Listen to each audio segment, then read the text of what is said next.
हम यहाँ कुछ ऐसे प्रश्नों के बारे में आपसे बातें करेंगे जो बार बार एसएससी और पीसीएस की प्रतियोगिता परीक्षाओं में पूछे जाते हैं, जिनको हम सब बचपन में पढ़कर आगे बढ़ जाते हैं, लेकिन हमको ये पता नहीं होता कि ये प्रश्न आने वाले कल में फिर से पूछे जाएंगे।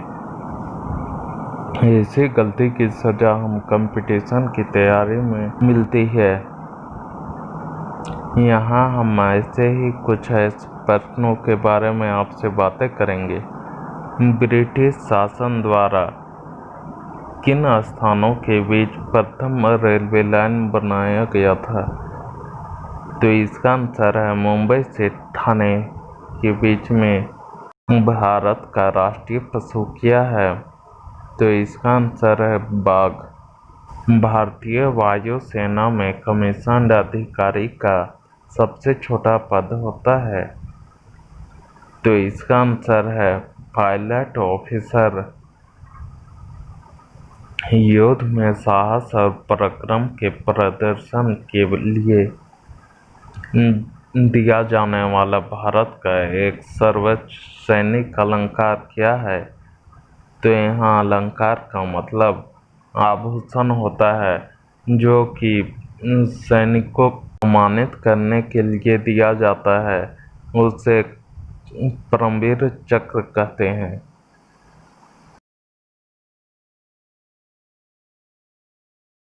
विश्व का सबसे बड़ा महाद्वीप कौन सा है? तो इसका आंसर होगा एशिया। ऋतु किन कारणों से होती है? तो इसका आंसर होगा सूर्य के चारों ओर पृथ्वी का परिक्रमण। परिक्रमण का अर्थ होता है चक्कर लगाना। पृथ्वी की सतह से सबसे दूर वायुमंडलीय परत किस नाम से विदित है? तो इसका आंसर होगा बाहरी मंडल। यहाँ विदित का मतलब इस वाक्य शब्द का मतलब अलग अलग होता है।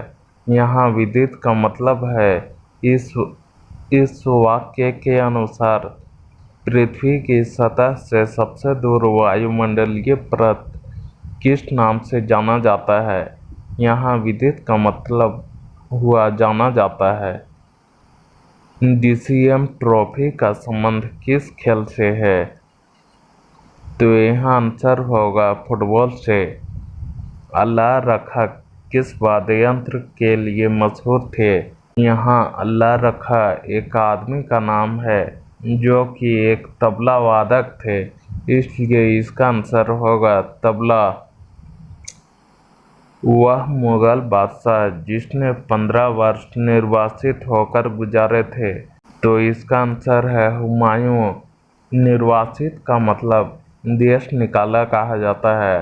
राजा महाराजा के समय में किसी भी कारणवश उसे सजा सुनाई जाते थे तो उससे अपने देश छोड़ने का आदेश मिल जाता था। उसे ही देश निकाला कहा जाता है।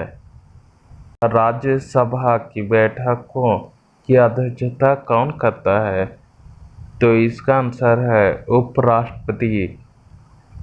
किस गुफा में त्रिमूर्ति ब्रह्मा विष्णु महेश के मुखमंडल की मूर्ति स्थित है? तो इसका आंसर है एलिफेंटा। लक्षद्वीप की राजधानी क्या है?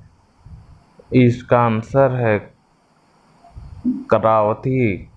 तो यहाँ पूछा गया है महाराष्ट्र में सबसे अधिक पाई जाने वाली उपलब्ध मिट्टी का प्रकार कौन सा है? तो इसका आंसर होगा काली मिट्टी। हरित क्रांति का अर्थ क्या है? कृषि की आधुनिक विधियों के प्रयोग द्वारा प्रति एकड़ फसल की उपज में वृद्धि करना ही हरित क्रांति कहलाता है। भूरक्षण को नियंत्रित किन चीजों से किया जाता है? तो इसका आंसर होगा सीढ़ीदार टीला बनाकर, बांध बनाकर, वृक्षारोपण करके। यहाँ भूरक्षण का मतलब है भूमि की रक्षा किस तरह से की जाती है। तो आप इसे सीढ़ीदार टीला बनाकर भी कर सकते हैं, बांध बनाकर भी कर सकते हैं, पेड़ पौधे भी लगाकर कर सकते हैं। इससे मिट्टी का बहाव कम हो जाता है। जम्मू और कश्मीर का रेल पथ किस रेलवे जोन के अंतर्गत आता है? तो इसका आंसर है उत्तरी रेलवे जोन। भारत के किस राज्य में कन्नड़ भाषा बोली जाती है? तो इसका आंसर है कर्नाटक।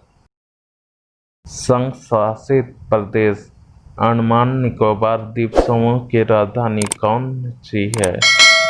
तो इसका आंसर है पोर्ट ब्लेयर।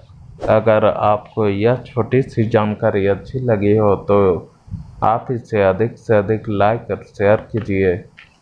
और अगर आप हमारे चैनल में नए हैं तो हमारे चैनल को जल्दी से सब्सक्राइब कर लें।